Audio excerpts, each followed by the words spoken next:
I should open that up so I can post um links.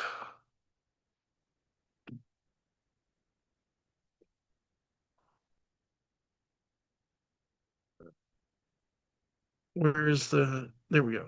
Okay, and we are live. Good evening, ladies and gentlemen. Welcome to tonight's episode of Paranormal Encyclopedia.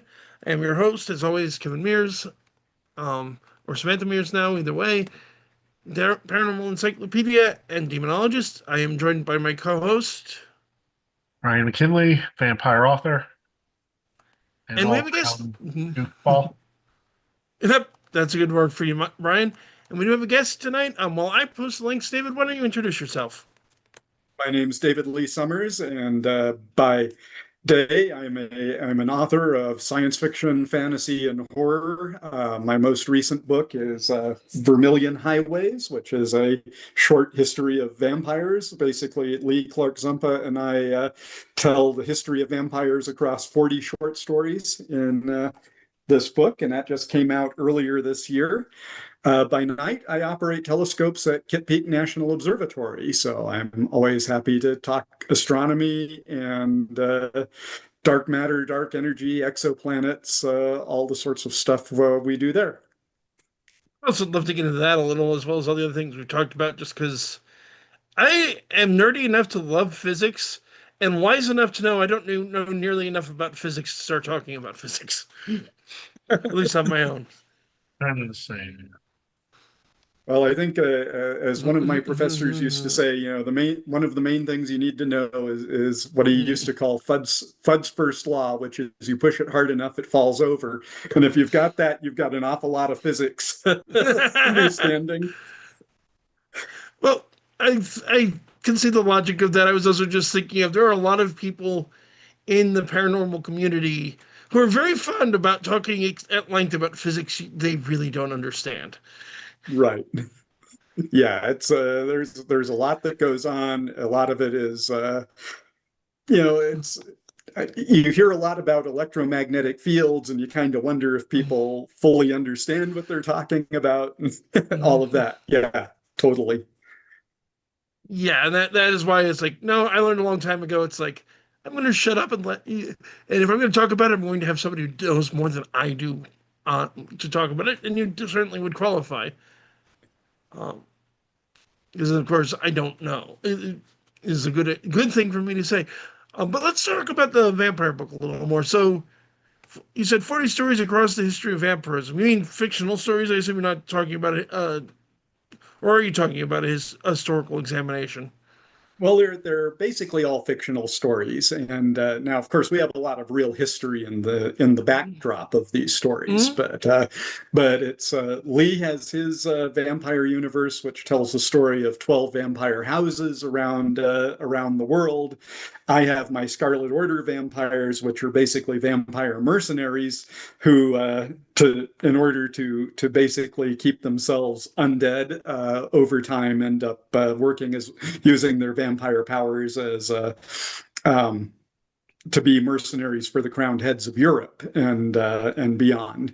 And so we basically track them around the world as the different sets of vampires kind of come close and intertwine and have events where they interact with bits of history. And I like to play around a lot with retelling folk tales. So some of the ones that are a little bit like there's the Japanese folk tale of the samurai Raiko, who basically has to deal with a one of the let me see if I pronounce this right. The Nukeyubis, the Japanese vampires, the ones with the heads that separate from the body.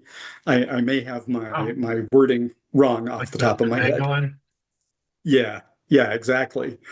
And what it is it's like my Scarlet Order vampires. Just as a, it's not really a spoiler for this, but they're basically my vampires end up being created by aliens that came and were actually trying to help humans survive, and that's what gives them the powers to have the long life, to have the extra strength. Of course, it also is essentially almost like this alien's violation of the Prime Directive, where it's they end up having unintended consequences in that they basically feed on other humans. So we have one of those stories where basically the Japanese vampires are essentially an unintended side road that our creators of the vampires go down, and we have a there's a there is an early Arabian Nights. It's known as the Baital and the King. About basically, it was one of the stories that was a precursor. The collection was a precursor to the Arabian Nights. And in this case, it was about a king who has to answer riddles from an Indian vampire, a Yeah, Baital. Vikram and the Vital, huh? Bikram and the Baital. Yeah. Yeah, exactly. And so I kind of riff on that in one of my stories. So I like to kind of riff on the folk tales. I riff on some real history, and we even take it into the future. I have a story of Carmilla still running around in 2072. So yeah, of course, the original Sheridan Le Fanu's Carmilla was 1872. So this is I sort of imagined her 200 years further on and what she gets up to. So that's That was good. Advantage of working with vampires, they're immortal, so you can move them 100, 300, whatever years in the future, it still works. exactly. And that was actually one of the things that drew me to vampires to begin with. There are kind of a couple different paths that took me into it. Part of it was just the immortality and kind of using vampires as a way to explore, what if one person could perceive things from, the time of Edgar Allan Poe or the time of the Civil War up, and could then also compare that to things happening in the distant future, or compare it to life today, and actually see it from one set of point of view. Um, Another thing that kind of brought me into vampires, surprisingly, is actually my work at the observatory, because I work at night. And you pretty much, since I'm a telescope operator, you pretty much don't see me much before Mhm. sunrise, before sunset, and after sunrise. So we used to joke about back in the '90s when I first started there about us being the vampires of the mountain, because obviously we're up all night and so, and one of my coworkers was a big vampire fan, and of course she got me reading all kinds of vampire fiction at the time. And so that was so I the very first story I ended up writing in my very first vampire story was a story about a vampire telescope operator Right. working at Kit Peak, who then ends up getting another job because it's time to move on. You stay one place too long, people begin to realize you don't age, and all of that. So it's the story of what happens to him, and inspired by another writer friend. She was saying to me that of course, I live in Las Cruces, New Mexico, the city of the crosses. What would a vampire make of the city of the crosses? So I imagine a vampire coming here to Las Cruces, and it's like, well, what do the crosses mean to the vampires in my world? And in mine, it's not because they're holy artifacts. It actually has to do. I mentioned the alien Yep. nanotechnology basically coming into creating the vampires. It turns out it's to do with the vampire programming. So that's what they don't like about crosses, and it's very specifically crosses. It's not any other holy artifacts in my world. Okay, I like that. It is always the funny Great thing to fear of take. right angles. Uh-huh. You have to be careful around them. Almost makes it start to sound Lovecraftian when you start bringing in angles. I Yes. was also just thinking of there's always a running joke I've seen online from time to time about how for all we know, there's a whole mass of vampires out there in space, but we can't see them because telescopes require mirrors. Exactly. So, if I was a vampire, I suppose I would target people like yourself who work in observatories, or the most. One's always watching the skies. If anyone's gonna notice something. Hmm. But Let's yeah, so that yeah, that first in fact actually that first story, and I ended up selling that to a magazine that is not around anymore, called The Vampire's Crypt, but that was sort of famously run for a long time by Margaret Carter, who just comes to mind because she was a big advocate of the whole idea of vampires having space origins of some sort, which I think is probably part of what drove me to explore that a little bit. that's been done a couple of times, but it can be done interesting, I think. Though it also can be, there's some movies and whatnot I can think of that were it's like this doesn't work super well, and there's times it does work. Yeah. Right. Yeah, I actually do something kind of similar with mine, or at least I'm planning to. I haven't actually revealed it yet in any of my fiction, but that's always been kind of my idea that my vampires might originate from some kind of extraterrestrial virus that Yeah. mutated on Earth and gave rise to these mutant vampires. Okay. Very cool. Sciencey people are trying to turn everything always into, oh, it's aliens or space viruses. It's like, whatever just happened to their damn to hell and Satan sent them back. I'm not complaining. Like I said, a well-told story is a good well-told story, but Back when I first came up with the idea, it was somewhat more original. Now now it's kind of Right. commonplace. But when I first came up with it like 20, 25 years ago, it was a novel concept. Well, yeah, and it's I've been writing my vampires since what 2001, so that's yeah 25 years ago. So same thing. Yeah, it sucks having everything the world catch up to all your ideas. it's like, stop catching up. You're ruining the fact I'm cool because I came up with it first. So, what is your favorite bit of history that you've included in one of your stories? Seems like a good question for a history nerd like me.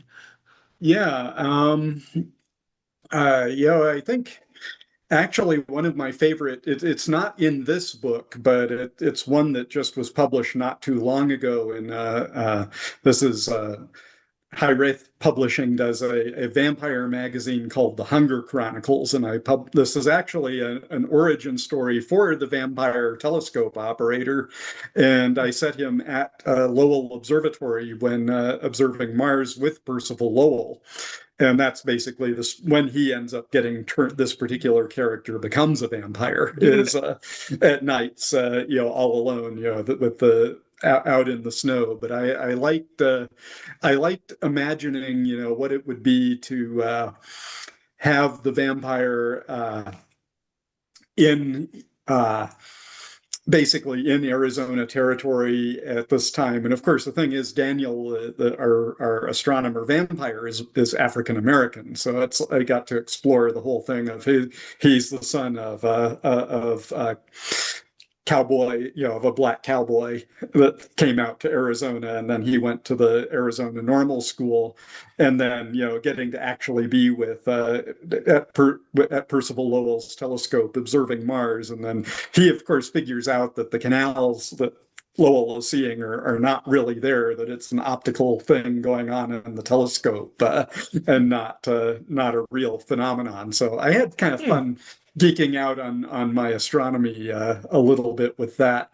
Another fun one that I had is actually back in my first vampire novel, Vampires of the Scarlet Order.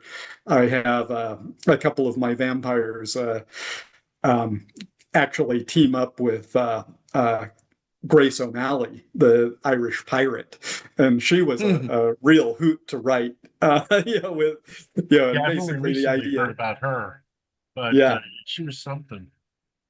uh-huh. Something And I'm gonna my have to look up and learn more about. I hadn't heard of her.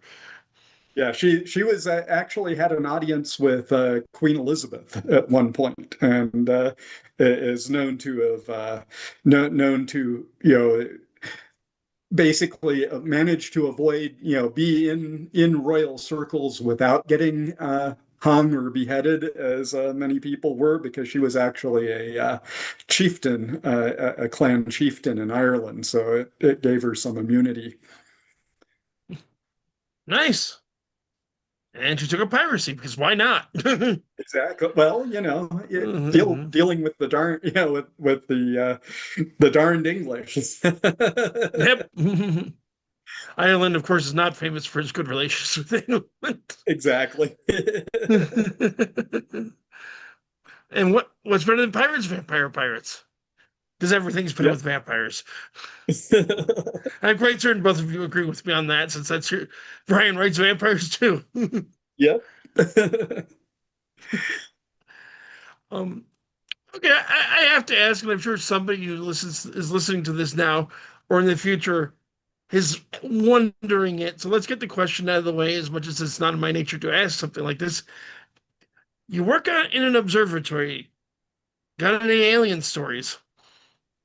That's the funny part about it is no, Mm, I'll actually most of the the thing is, the weird part about it is that the aliens that I have, my undergraduate advisor in college actually mhm. claims to be the person responsible for the Roswell incident. And Interesting. if you go look up Project Mogul with Roswell, you will actually find him. His name was Charles Moore, and they have a whole part of the Roswell Alien Museum is actually devoted to his claims of what he had done.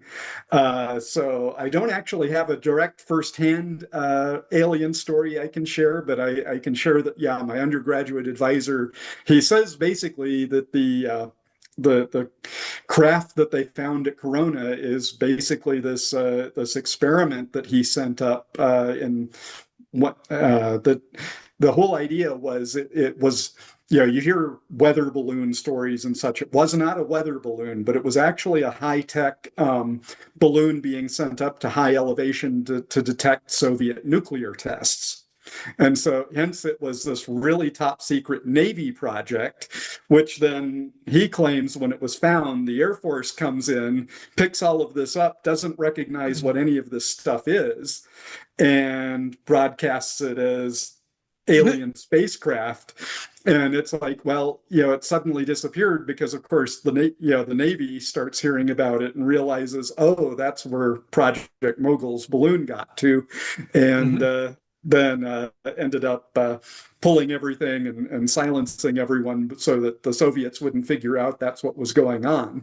Believe See, it I've or heard not, this yeah, before, yes. And specifically, yes, the Air Force spreading the story, or maybe it's the Navy, but I thought it was the Air Force spreading the story to cover up what was actually going on. So they encouraged people to say it was aliens. right. Yeah, it's there's different versions of it, and it's partly because there are the different versions. It's hard to tell for sure what the truth of the matter really is, but yeah, it's still kind of fun to know that I have someone who's at least kind of got a firsthand tie into the whole Roswell thing. Yeah, that is And quite cool.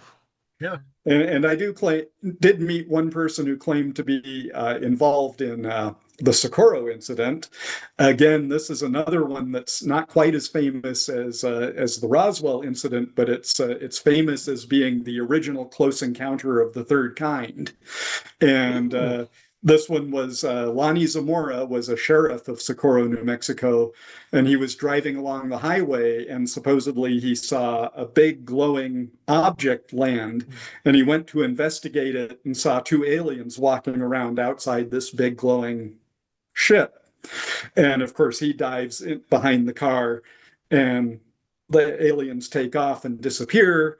It was considered J. Allen Hynek for Project Blue Book came out and investigated it, and he basically he considered it very reputable because, of course, the sheriff saw this. But yeah, the story, as I have heard it, is that it was basically students messing around with phosphorus flares, and they were wearing fire suits, and not being stupid and not wanting to burn themselves on phosphorus flares, and that's what they claimed it was. But again, it's another one of those. Actually, my the woman who I was renting a house from in Tucson at one point was one of Hynek's grad students, and actually you can find pictures of her out there taking pictures and samples of the soil around where the craft landed. So I do have connections from both ends. One person who claims to have been part of who pranked the UFO, as it were, and one person who legitimately investigated it. So I do have, But you haven't seen one yourself, I unfortunately. have not seen one. I have not seen anything I couldn't ultimately explain in the sky. Yeah, my most unexplained things that I've had are actually more in the tone of like ghostly sightings than UFO sightings. And we've talked about that a little bit before with my Queen Mary sighting. So, Yeah, I actually figured this is a good pivot to talk about that a little bit. And we can get back to the books too, because that's also at some oh, point. absolutely. But you want to try and share those pictures? Yeah, let me see if I have, let me just make sure I can. Okay, I'm going to send a request to share. So I think one Let of me you'll bring need up to, Zoom. I got it. The consumer is requesting allow. Okay, I hit the allow. I believe you guys should be able to share things now. okay, so I'm going to share it. So basically to set this up a little bit, what this was during a steampunk festival on the Queen Mary, and we all tour. They take you around to different parts of the ship that are supposedly haunted. This is the Queen Mary permanently in dock at Long Beach, California. And I went into the pool area, or we were led into the pool area and into the dressing rooms. And this is supposedly one of the places where you see a lot of hauntings on the Queen Mary. And I took a picture, and it was a flash photo down the hall, and I could swear I saw someone down at the end of the hall. And I looked at the picture, and I don't see anyone in the picture. So let me see if I can do the share here now. So here's the picture I took, and this is the raw photo, if you can see that. I can see it. Okay. So what you see is you just see darkness down at the end of the hall. There was no one Yep. there. I ended up walking down the hall. I didn't pass anyone. I mean, there are all along the side of that, you can see that there are these dressing rooms on either side. So it is Yeah. conceivable someone could have ducked in there, but certainly I don't see anyone illuminated in the flashlight beam. But what I did notice is if you kind of look at the down at the end of the hall, you kind of see that the shadow isn't quite, there's a strange shadow almost in front of the far doorway, like up over the top of the door frame and kind of to the side.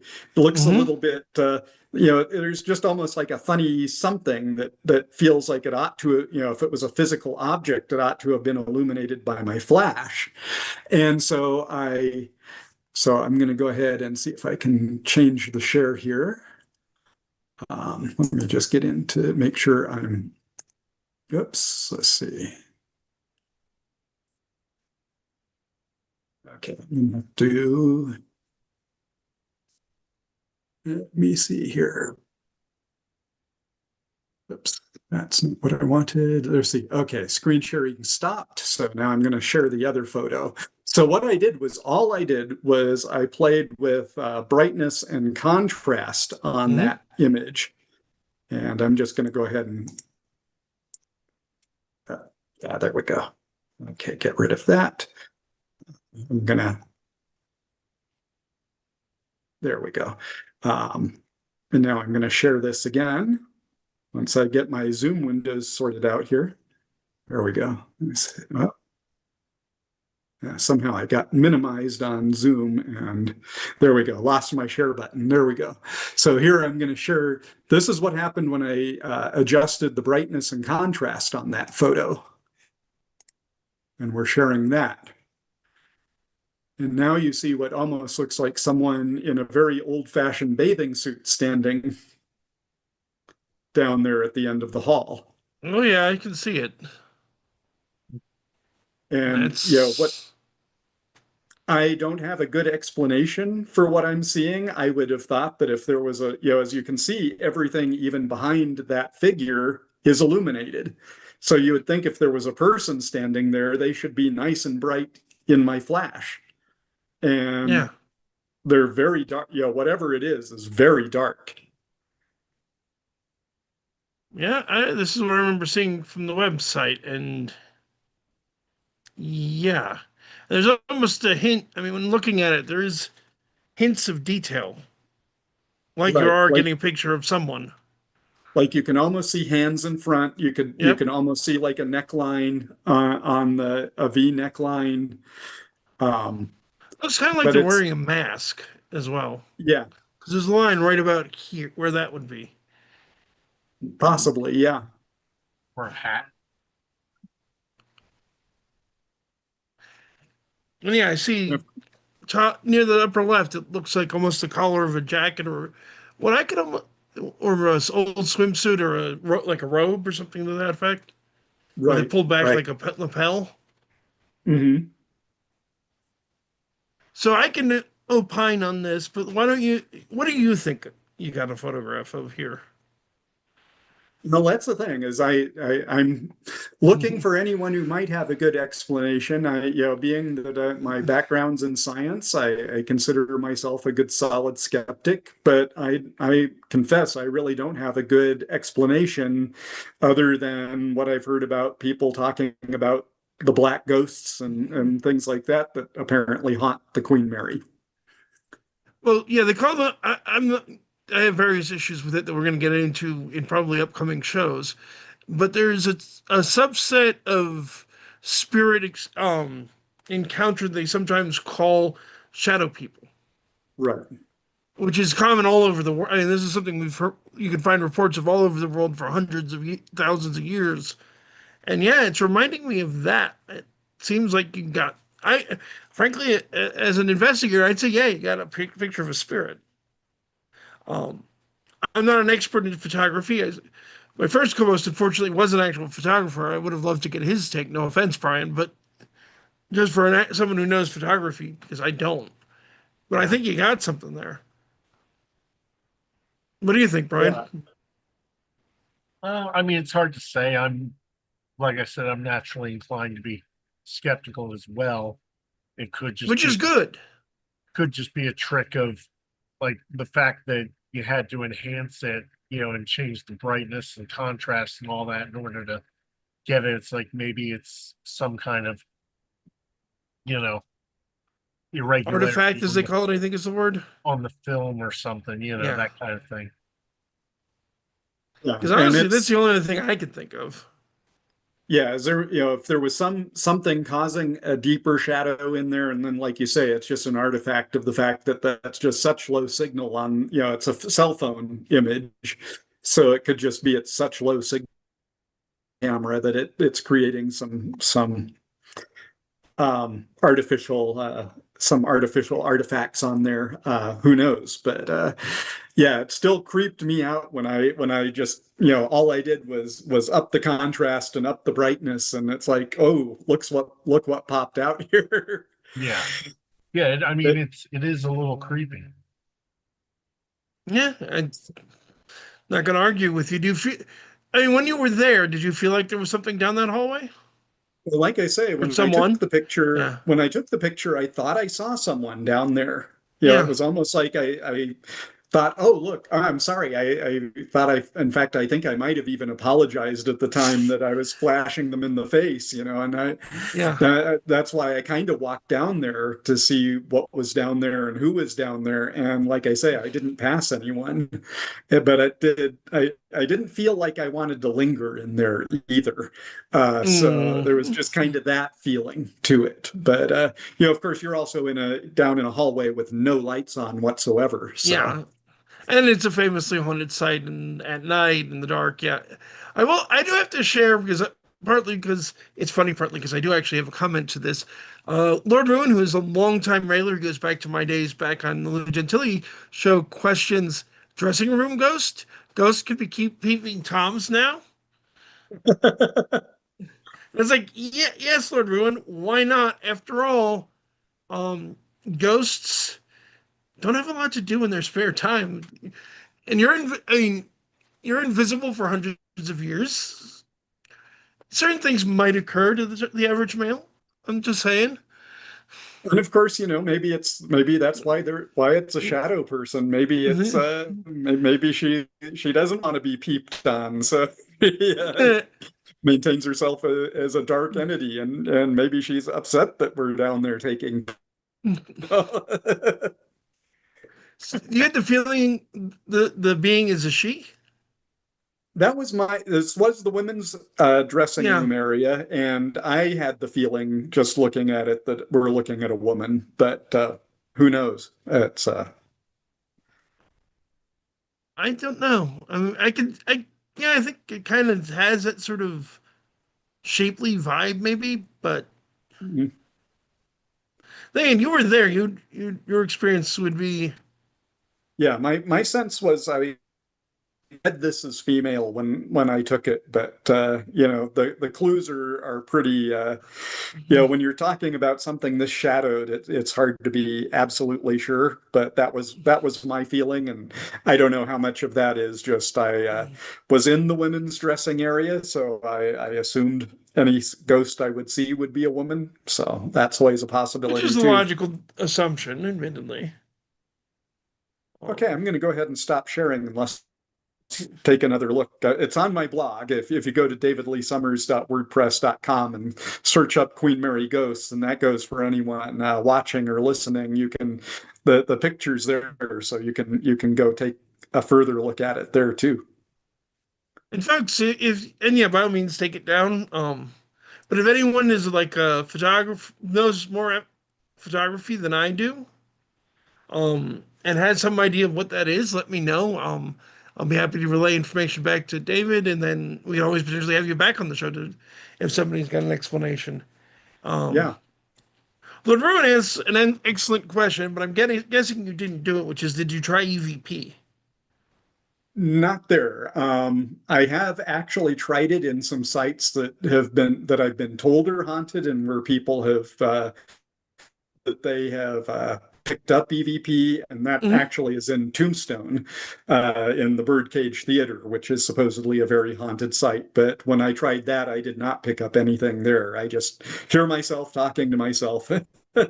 So, but not in the Queen Mary. I didn't get a chance to do that there. Now, what I will say is, I was telling you, Kevin, Hmm. before the show, I had a friend at the same convention who was playing in one of the bands, and he had permission to cut through this particular pool area to go to get back to his stateroom. And he said he went into the area. Suddenly, he felt like someone was behind him and almost like whispering in his ear, and it just. Hair stood up on the back of his neck, and he turned right around and decided to go the long way instead of cutting through there. So, it's certainly possible. I know people have been in that area with and claim to have picked up EVPs in there. So would have been a fun experiment to try. But again, I was on a tour, so it wasn't like I could just stay there and do everything I might have done. Fair enough. I've been there before too. It's one of the reasons I don't like to do ghost tours because I'm an investigator. I want to stop and find out what's going on. I don't want to have to move on to the next thing. Exactly. And that would have been fun to spend a little more time with that. I would have Yeah. certainly, if I'd been there and had caught that at the time, I certainly would have spent a little more time, poking into the different rooms and seeing if I could duplicate the shadow pattern or anything Mhm. like that. So I think that would have been fun to do. But yeah, again, we're on a tour, so I had to go on or else I was going to be left behind. And Well, to put on my expert hat, as it were, for a minute and comment on this, if I mean I'm not an expert in photography, I can't comment on that for certain. But taking everything you've said is true, and assuming the photo is of a spirit, because it could be haunted and it could be the photo. Just because there is a ghost there doesn't mean every photo that looks like a ghost is a ghost. But Right. my instincts would tell me, yeah, you're right. It's probably the ghost. Um, oh, I'll come back to it in a little bit, Ruin, of a woman that probably is connected there. Maybe she died there. Maybe she just spent a lot of time there. And yeah, she's got a particular beef with guys coming back to the ladies' dressing room. Yeah. I'd be curious to ask around and see, do women have the same sort of discomfort that your friend mentioned? And I'm suspecting not. Right. I think some people have in that area. I've heard of other stories of that in that particular pool area. Now he wasn't specifically in the dressing room, True, but he but was in the I've heard area. that yeah, but he was in the area, and that whole area is supposedly a pretty active space for those who've investigated. And going back to the idea of it being someone who is maybe there to chase us out, so to speak. I kind of read the pose as almost like she's got her hands folded right in front of her, Hmm. almost like she's being a very stern, like get out of here kind of thing. So that would sort of track with my reading of the image. Yeah, that's I get the same impression. It's that she's looming at you, going, "What are you doing here? This is for women. You're not a woman." Type of feeling. To answer the question, which is mostly directed at me, that Laura Ruin asks, because I don't want to ignore it, is what happened with an EVP I got of my own mentor, Lieutenant Tilly, years ago.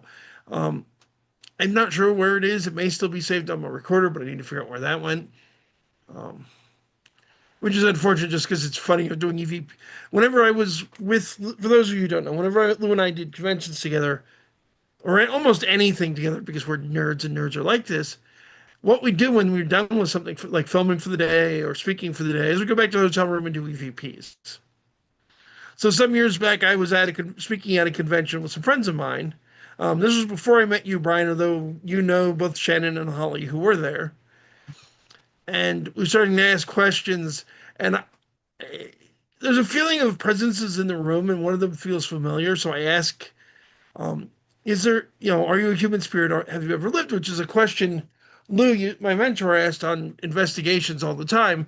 And whenever he asks, he got the same response every time: "Yes, asshole." So I said, "Okay, I'm going to ask this question. I want you to answer it the way that you got answers to it, if you're who I think you are." And it sounds on the recording like someone laughing and then going, "Yes, asshole." Which is Lord Ruin, as a fan from back then, or anyone else who knew Lou and I's relationship, is exactly up his alley. He probably would have said it even if I hadn't said to say it that way.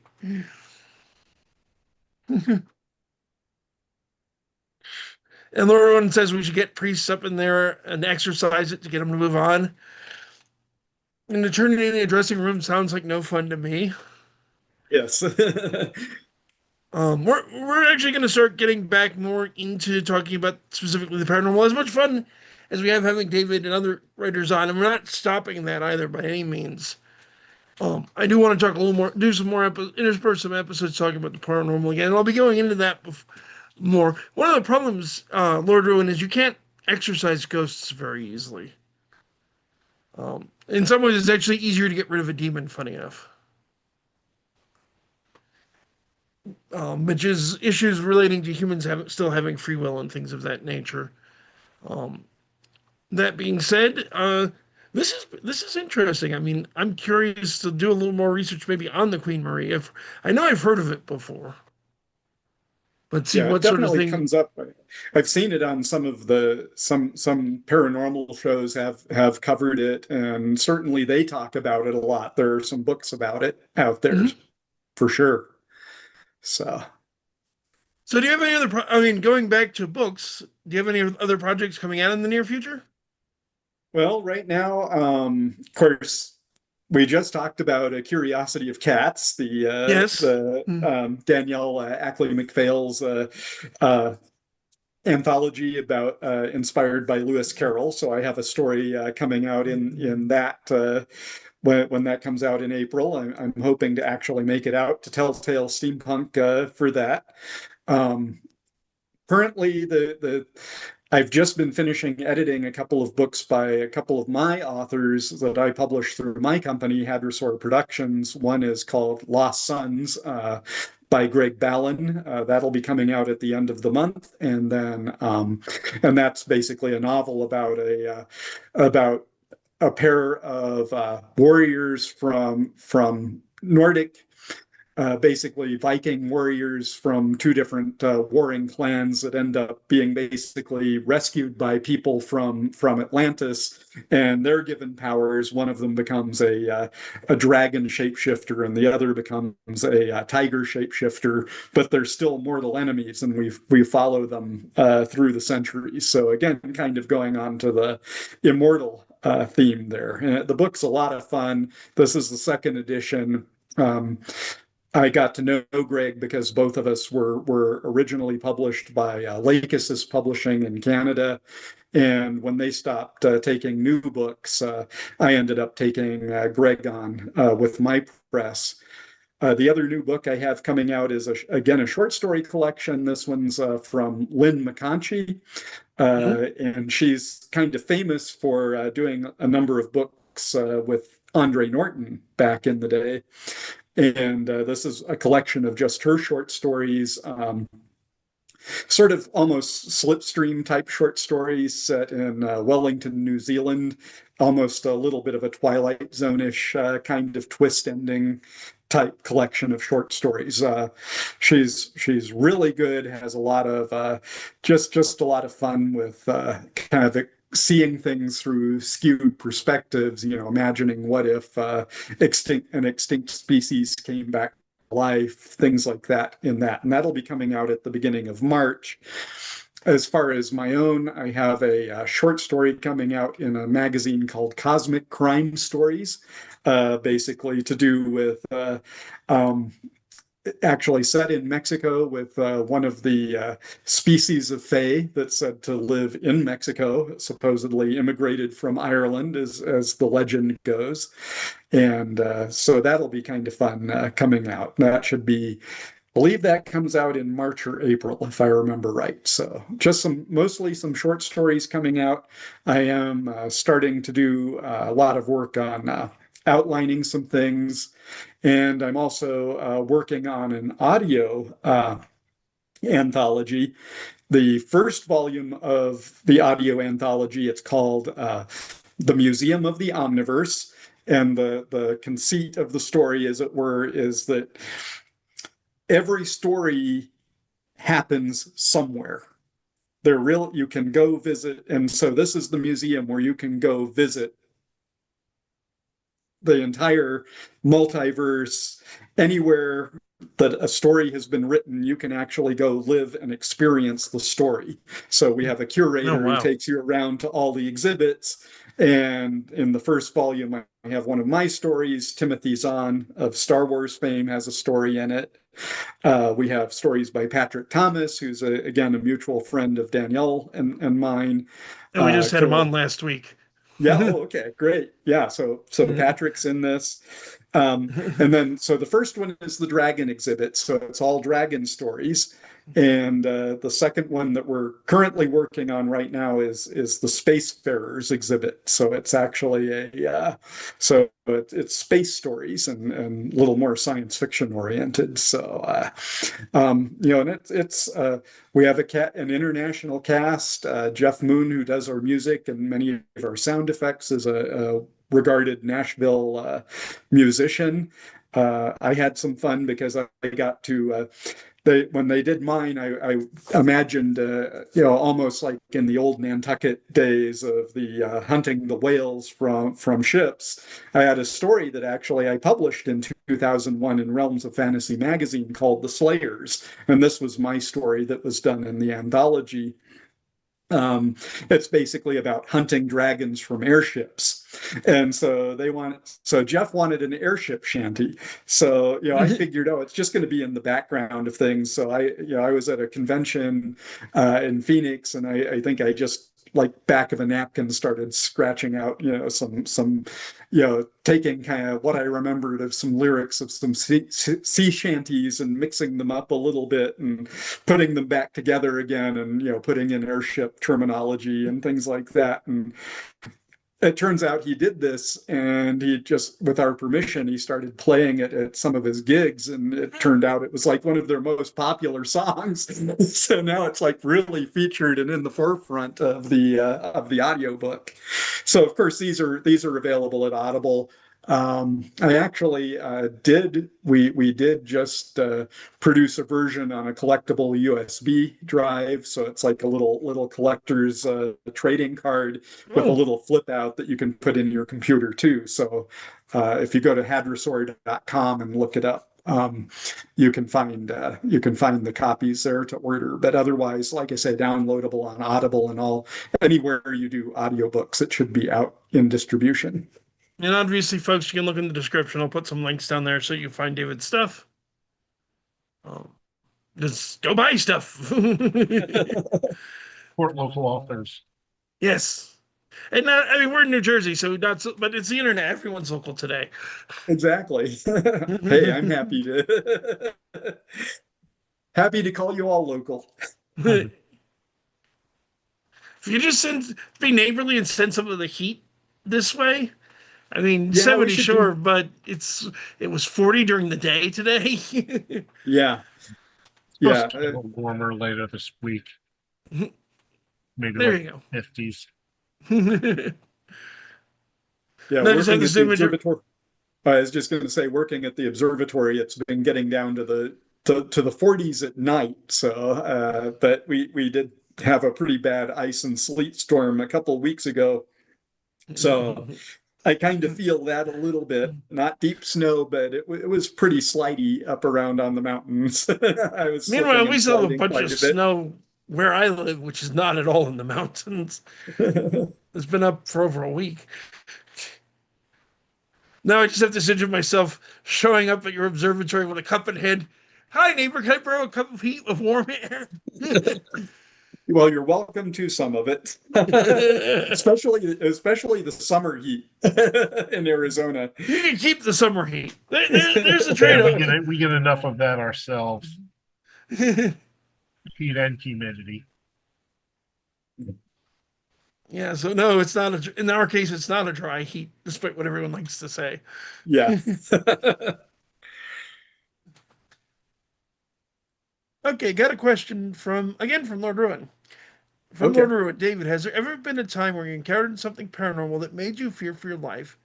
And has there any time you've experienced anything paranormal that made you feel calm? Made me feel. Well, I've never really felt either extreme, to be honest, although I've had unsettling instances, and I don't want to get into too many details just because it kind of gets into some things that I, there's a it gets very close to my work situation, but I will just say, and it's a famous instant, it was in all the newspapers and everything, but it was long before I started working there. There was an astronomer who was killed in one of the buildings that I work in. And there have been multiple times in that particular building where I have felt like I'm walking near where he would have gone out the door and was essentially killed by the dome, the telescope dome itself. And I really have felt like there's someone right there behind me, walking, or right near me. It's definitely that kind of hair on the back of my neck feeling standing up. Although the thing about it is, I honestly kind of feel like to some degree there have been times where I felt like he's actually kind of watching out for me. That he's kind of there making sure that I don't like to make the mistake he did going Yeah. where he went. So maybe not calm, but certainly maybe he's not there to do me any harm. And he's there to kind of, maybe he's looking for company, or maybe he wants to keep me company, if it's not just all in my head, but it's felt that kind of way to me. Um, the one time I was really freaked out, it turns out this was at an observatory I was working at in Nantucket. It turned out it was actually one of my coworkers pranking us, and they were you could actually get up to the dome from the outside, and they were stomping around the outside, and they actually sprayed in, like, it turned out it was some of the floral Lysol, so it kind of Yeah. smelled like perfume Fume. wafting. And yeah, so we were totally pranked on that one, but that was probably the one that freaked me out the most. But it turned out it wasn't really a paranormal experience at Mm. all. It was the scariest of all monsters, like human beings. Exactly. I've never had anybody try to prank me in that particular way, which is kind of particularly funny, given everyone knows what I do. You'd think somebody would try it sooner or later. Might be. Okay, and then Lord Ruin asked, and maybe this is more my end, but do you think there might be some sort of correlation between astrological phenomenon and paranormal activity? Which is a really interesting question. There are investigators that track like phases of the moon and solar flare activity in relationship to when they go ghost hunting. I've never really gone down that route. Certainly, there's a lot of legends and folklore, and I've talked to people who practice magic who say all sorts of various things about moon phases and certain things being easier during certain you know exorcisms being easier as the moon grows full, and then not so smart an idea as it grows dark. Um, I also have a long-standing dislike of astrology, so I might not be the person to ask about that. And of course, as a professional astronomer, my take on it is pretty much that astrology is at best coincidence.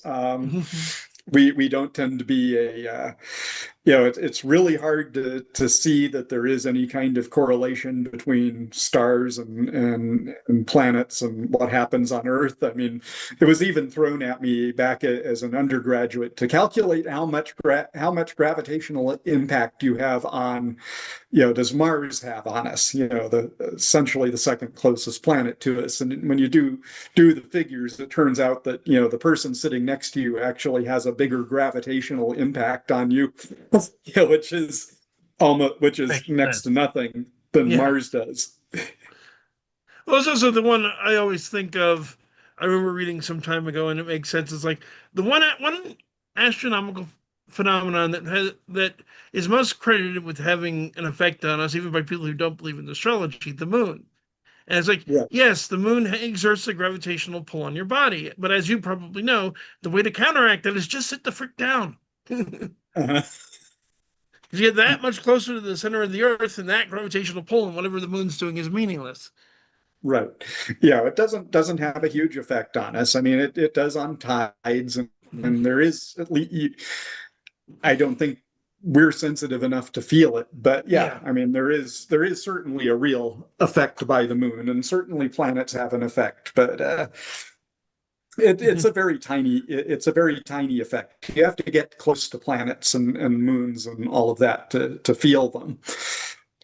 I And will that's say there's some truth to the idea the moon affects people, but not in the way that everyone thinks that, oh, it must be a full moon. It's like the reason you have that whole full moon thing is one, people, if you know it's a full moon, you look for the weird.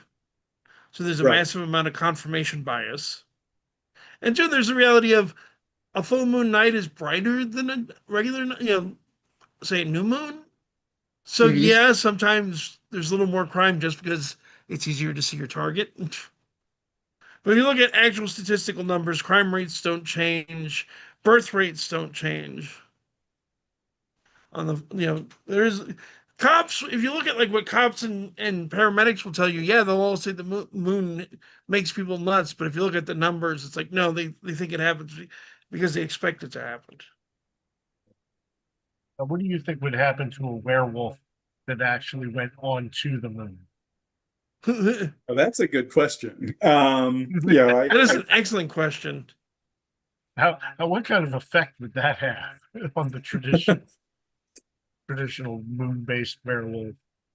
I guess it depends on whether they're on the sunward side of the moon or away from the sun. You know, if they're sitting there, would they werewolf the entire time that they're in the sunlight on the moon?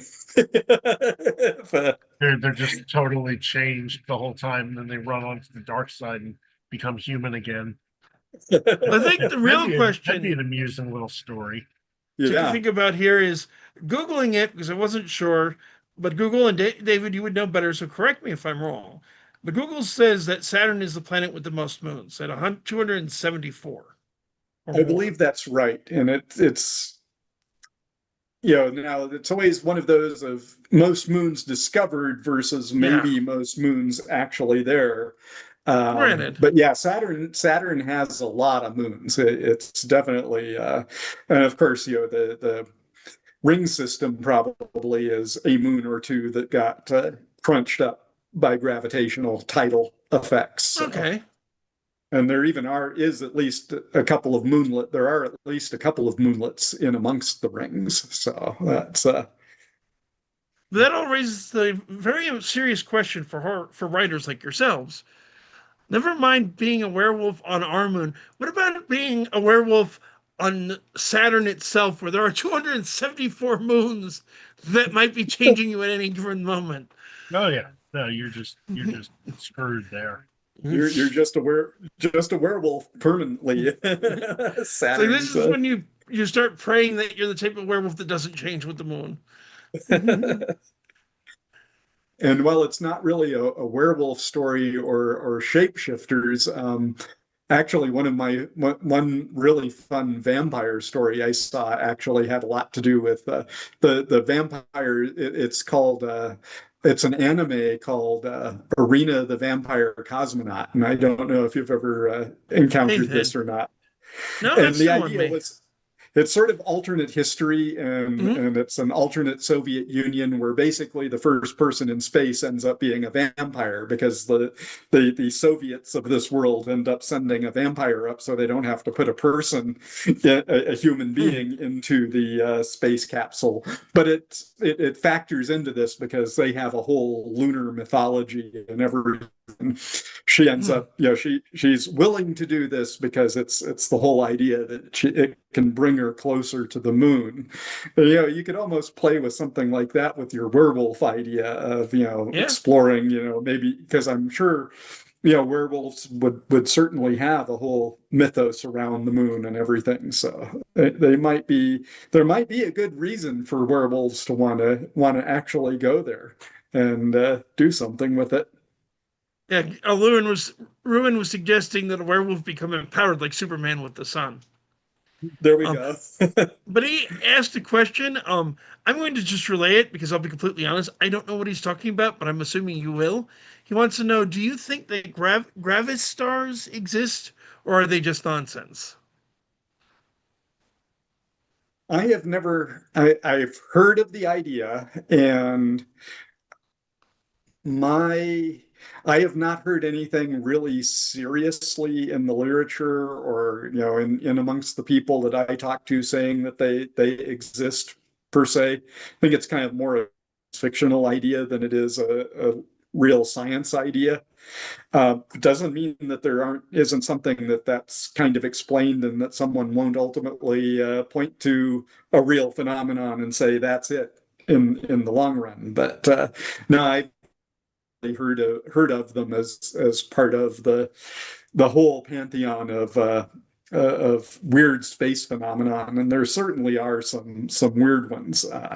Like I say, I kind of work in the whole field of dark energy, and we still don't know quite what that is, other than we see its effect on the age history of the universe. So Okay, so since I am admittedly totally clueless, Brian may not know or not, but you would know better than us. What is a Gravis star to begin with? I believe now that again is part of because I don't know Mhm. them from the literature. My Yeah. recollection from the stories I've seen them in is they're sort of extreme gravitational stars, almost like what black holes kind of are, but not totally the same as a not as intense as a black hole. Hmm. Neutron stars might be something kind of close to the idea of that, which of course are all we observe as pulsars a lot of the time, and they're the stars that basically are still compressed down to almost impossibly small masses. Like they end up getting down to well, not masses, but radii. They end up getting condensed down to a neutron star is basically like you condense a star the size of the sun or bigger Mhm. down to the size of the Earth, and a hunk of that matter is going to weigh just a ton, and Mhm. you wouldn't be able to really be that thing's gonna for an Earth size object, it's basically going to have the mass of like the sun, and so you're going to be you're not going to be able to walk on the surface of it even at that size, so because you're going to be subject to the kind of gravity that you would have on a star mass. So yeah, don't go Interesting. near something like that. I don't really have a good example, I don't because it's been so long since I've encountered the term. I Fair don't really enough. have a good definition for it for the specific of a gravistar, though. But I mean, that's far more about it than I knew, so I hadn't even heard the term before. Same. Um, Admittedly, I always find I know just enough about ideas like dark energy and dark matter to be fascinated, but I also have enough sense to kind of stop commenting on them beyond that, just by virtue of there's a lot of questions that you as a scientist still have about it, as I understand it. And me as a rank layman who doesn't know enough math to start even the basics of physics, I don't want to go tripping over my tongue with saying something stupid. Yeah, and Uh, that's pretty intense physics in the whole dark energy game. That's getting right into, you're right at the heart of Einstein's general relativity. And yeah, there's, there are not a lot, even amongst physicists, this is kind of, pretty much the top physicists are the ones who really get into that theory in but depth. I mean, I understand it's basically energy that we can't detect, but it should be there because we can detect the way it affects what we do know about exists. Am I getting that Right. right? So the short answer is what we've observed is, back when I was in college, I feel like I feel like a very old man when I say phrases like that, but pretty much the predominant theories were that you had the Big Bang, and the universe was either going to keep going at the same speed because once something's in motion, it tends to stay in motion, or gravity was going to basically slow down and stop everything. So you'd see the universe slowing down as it aged. And how do you measure how fast the universe is expanding? Well, you use what we call standard candles. And these are objects that you know how bright they are, you know how bright they would be at a set distance. So the further away they are, you can extrapolate from how bright we measure them to how far away they are. And so the observation was taken of a lot of is known as a type 1 supernova, which is just a very predictable type of supernova. They always brighten the same amount each time they go off. They're not an exploding star in the sense that they blow up, but they're a binary system, and gas builds up the smaller stars and it blows up in this very predictable Interesting. candle-like way. And so what happened was as the supernovae were being observed, you got exactly the result you didn't expect. What you found was that the universe was actually speeding up with time. So you have the Big Bang, but then everything's going faster the longer the universe exists. So that so there's some kind so fundamentally, there's got to be some kind of energy speeding up the universe. And because we don't know what the hell it is, we call it dark energy. Dark is, you can kind of usually say, if an astronomer calls it dark, that's their shorthand for unknown.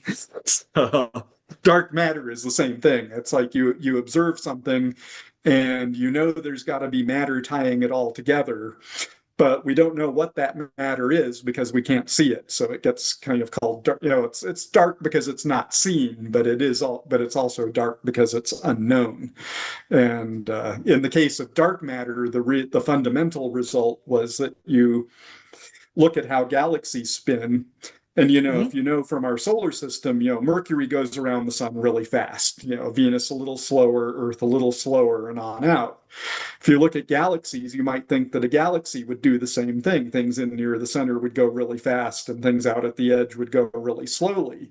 But galaxies actually rotate like disks, almost more like a record than like a bunch of discrete points.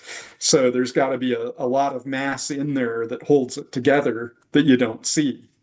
And that's where that's where the idea of dark matter originated. And then we've seen other All things that since black, then. all that black stuff between the stars. Exactly. It's not just empty space, No, apparently. it's actually a viscous substance. Yes. Phlogiston. We just haven't gotten out there yet and been able to touch it. That's why we don't realize it. I think you're all overcomplicating this. It's just clearly the will of God keeping everything working properly. Oh, yeah. Angels dancing on pinheads. But oh, it's all we know is, well, it's something. We don't know what. I kind of, not to say mean anything disrespectful for science, but I do sort of find it fascinating how much of a we don't know. We've got with otherwise very good theories that do work. Relativity is a pretty reliable theory, but it's like, where's all this mass and energy, and why are things happening that we can't observe the cause of? Yep. Although I do, the thing about it that is coming back on the dark energy that's kind of interesting is that when Einstein came up with general relativity, which is basically his big theory of how gravitation works, he had something that he put in there called the cosmological constant. And he never liked it because he could never figure out physically what it was. Yep. But it turns out that as people are studying dark energy, it looks a lot like it's tied to this cosmological constant. So whatever dark energy is probably this unknown that Einstein, realized had to be there, but he never liked it because he didn't actually have a physical explanation for what it was. So maybe the physical explanation and the math are starting to kind of find their way together.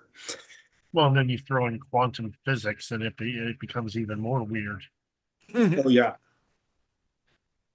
I'm sure it's tied together somehow.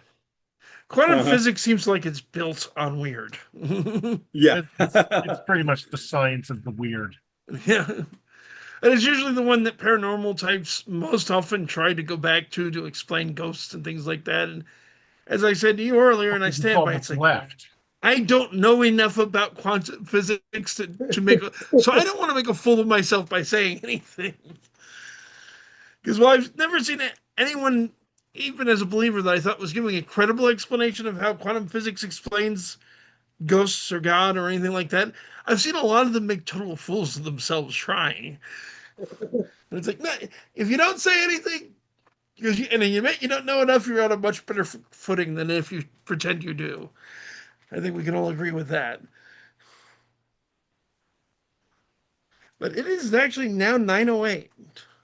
Oh, wow.